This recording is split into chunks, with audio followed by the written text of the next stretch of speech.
Europe 1 midi. Informez-vous avec Alexandre Chauveau.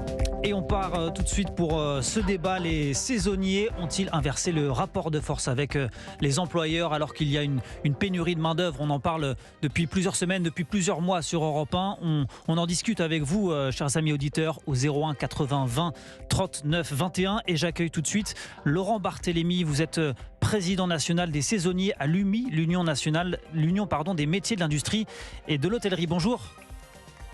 Bonjour Alexandre, bonjour à tous. Bonjour, merci d'être avec nous.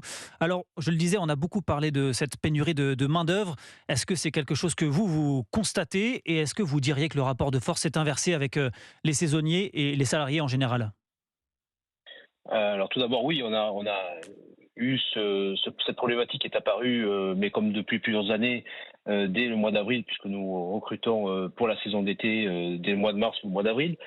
Donc on a vu ces difficultés arriver, notamment sur tous les postes, tous les postes qui sont à forte intensité et à haute capacité. Donc on a vraiment besoin de salariés supplémentaires. Après, sur la question existentielle qui est-ce que le rapport de force est inversé, c'est pas à moi de répondre sur cette question, mais il y a une concurrence qui s'est établie. Quelles sont les demandes des saisonniers ?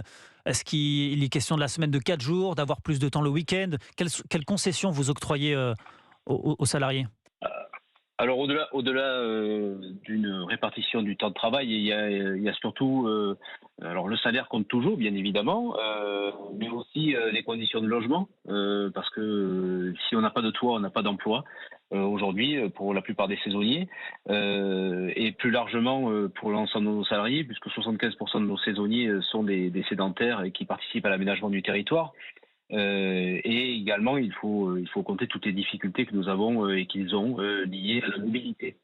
Pour vous, en tant que patron, quelles conséquences ça a financièrement ? Est-ce que tout simplement vous réduisez vos marges ?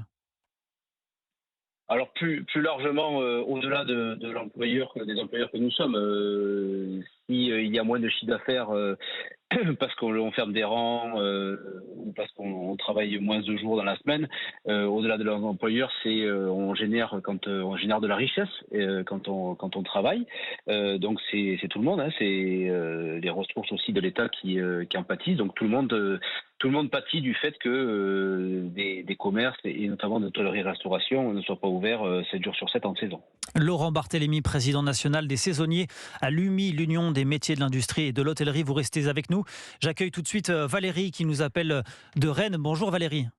Bonjour. Vous êtes coach et gérante d'entreprise et vous dites que le rapport des jeunes, notamment au travail, a évolué. Expliquez-nous. Alors moi je l'ai constaté parce que je dirige 3 entreprises. Il y a mon activité de coach qui me permet aussi d'être en contact en permanence des entrepreneurs que j'accompagne, mais aussi de tous les particuliers qui viennent me voir mon cabinet et qui sont de l'autre côté, c'est-à-dire qui peuvent être ces saisonniers en fait qu'on vient d'évoquer, ou ces jeunes qui entrent dans la vie active. Et effectivement, ce rapport à la valeur travail, de ce que moi j'ai pu constater et puis également tout ce que j'entends et constate dans les entreprises dans lesquelles j'interviens pour le coaching, il y a quand même une véritable évolution. Je pense que il y a une inquiétude côté employeur, il y a une inquiétude aussi chez certains consommateurs, chez certains clients qui commencent à voir certains de leurs établissements habituels ne plus être ouverts ou le midi ou le soir faute de personnel. C'est un constat qu'on voit sur les saisons. Et les saisons, c'est pas que l'hôtellerie-restauration, c'est aussi toutes ces entreprises qui ouvraient leurs portes pour remplacer justement les personnes qui partaient en vacances. Et c'est un constat qui, dans de nombreux univers, on en parle dans l'artisanat où on n'arrive plus à recruter, dans certains métiers qui sont des métiers de vente, des métiers de commerciaux, entre guillemets, tout ce qui va être en contact, et puis presque les premiers emplois qu'on pouvait tous avoir au départ, qui peinent à trouver des candidats. Valérie, vous le disiez, vous avez 3 entreprises. La bascule dont vous parlez, vous constatez qu'elle a eu lieu après le Covid, à une période où beaucoup de Français sont restés chez eux et ont continué de voir leur salaire tomber ? Alors, je l'ai vu plus fortement après le Covid, effectivement. Le salaire, le pouvoir d'achat, le fait de se retrouver chez soi qui a été anxiogène pour certains au départ et puis qui finalement s'est révélé être très positif pour beaucoup. Je pense que c'est un phénomène de toute façon qui est plus ancien, qui qui était en train de mûrir, mais qui a été beaucoup plus flagrant et vraiment accéléré à ce moment-là. Mais si on prend des ouvrages comme La semaine de 4 heures de Timothy Ferris, que certains connaîtront, qui prônent déjà le fait d'aller vers des micro-retraites dès l'entrée dans la vie active, c'est-à-dire d'avoir plus de temps pour soi, un équilibre vie personnelle, vie privée, vraiment, enfin vie personnelle et vie professionnelle vraiment préservée.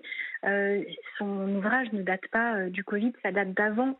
Mais je pense que les gens y ont goûté. C'était pas juste une théorie, là, ils y ont goûté. Et il faut avouer qu'il y a certains emplois qui laissent un pouvoir d'achat extrêmement bas. Il faut être honnête là-dessus. Mais qui, à mon sens, de ce que je constate et de ce que j'entends de mes clients entrepreneurs, il y a beaucoup de... Les jeunes vont se tourner, alors une partie des jeunes va se tourner vers tout ce qu'ils ont envie d'avoir dans leur métier, en oubliant les contraintes qui font partie de la vie, de manière générale, des emplois, de la vie privée. Il n'existe pas un monde parfait avec l'emploi sans contraintes. Et par contre, ça devient plus difficile à accepter dans l'esprit des jeunes, avec qui je l'évoque d'ailleurs aussi. Merci Valérie. Alors, je voudrais qu'on accueille Brigitte qui nous appelle du Havre. Bonjour Brigitte. Bonjour. Vous nous présentez le point de vue de l'autre côté. Vous avez une proche qui a été saisonnière et racontez-nous son expérience. Écoutez, elle travaillait en restauration. C'est votre fille Oui, c'est ma fille, oui. Elle travaillait en restauration.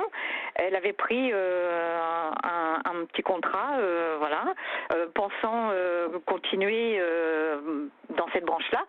Et elle s'est aperçue que le soir, elle faisait une demi-heure, 1 heure, voire 2 heures, voire des fois 3 heures d'heures supplémentaires. Et elle disait, qu'est-ce qu'il en est pour les heures supplémentaires ? Oui, on va vous les payer. Et à la fin de son mois de travail, elle a vu que toutes les heures supplémentaires, aucune n'était payée. Donc elle a dit, moi je continue pas. Donc c'est vrai que au niveau des employeurs, c'est une manne de jeunes très bon marché, quoi. Merci. Voilà. Et dans la restauration, c'est chose courante. Et les restaurateurs, les dirigeants, les managers savent pertinemment que ces heures-là ne seront pas payées. Et les jeunes, ils tiennent pas leur personnel. En plus, avec les coupures, avec toutes les contraintes qu'il peut y avoir dans la restauration, c'est pas étonnant. C'est pas étonnant que ces personnes-là ne trouvent pas du personnel stable. Merci Brigitte. Voilà. On va faire réagir, restez avec nous, on va faire réagir tout de suite Laurent Barthélémy, président national des saisonniers à l'UMI, l'Union des métiers de l'industrie et de l'hôtellerie. Comment vous réagissez quand vous entendez ce témoignage sur l'expérience de la fille de Brigitte ? Je vous pose cette question cash que plusieurs auditeurs se posent. Est-ce que le monde de la restauration et de l'hôtellerie ne paye pas finalement les abus qui ont été faits pendant plusieurs années ? Alors d'abord, je suis bien désolé pour la fille de Brigitte, mais parce que si c'est une personne qui est venue volontairement dans nos métiers, on a besoin de conserver effectivement ces jeunes dans nos métiers. Après, le droit du travail s'applique dans nos métiers comme dans tous les autres métiers. Nous sommes régis par une convention collective qui s'applique et qui doit s'appliquer par toutes les entreprises. Les heures qui sont faites en fin de journée ou en pleine soirée, ou si ce sont des services, toutes les heures qui sont faites doivent être bien évidemment payées. Il n'y a pas de difficulté. Enfin, il n'y a pas de débat là-dessus. Je pense que certains employeurs, et vous avez parlé tout à l'heure de qu'est-ce qui fera la différence, certains employeurs ont bien compris depuis un moment que s'il y a eu des pratiques qui ont été celles-ci à un moment donné, elles n'ont plus lieu d'être. Et donc effectivement il y a ce sujet-là qu'il faut bannir à tout prix, parce que c'est un vrai rebutoir pour nos emplois et pour nos entreprises. Après, il faut le décorréler effectivement des autres difficultés que l'on essaie de gérer au quotidien et que l'on travaille en partenariat avec les syndicats de salariés, de savoir comment on traite la qualité de vie au travail, la QVT, et où on parle effectivement de ces coupures, on parle de la répartition du temps de travail, mais le sujet des heures et le sujet du salaire, ça reste contractuel entre l'employeur et le salarié, et il n'y a pas de négociation à avoir sur ces choses-là, et c'est hors de question. Il y a Laurent Barthélémy, un ancien président de la République, Nicolas Sarkozy, qui avait popularisé le slogan « Travailler plus pour gagner plus ». Est-ce que vous diriez qu'on est passé à une société où on veut moins travailler pour profiter davantage ? Non, je pense pas. Votre auditrice précédente l'a dit. Il y a une relation au travail qui a changé, mais pas que depuis le Covid, un petit peu avant aussi. Et on parle des jeunes, mais aussi des moins jeunes. Tout le monde veut se retrouver dans un travail qui a du sens aujourd'hui. Donc c'est aussi comment, quand on manage les équipes, comment on redonne du sens au travail et comment on redonne du sens à son emploi. Donc ça c'est important. Il y a aussi comment on assure le suivi. Notamment sur la partie saisonnier.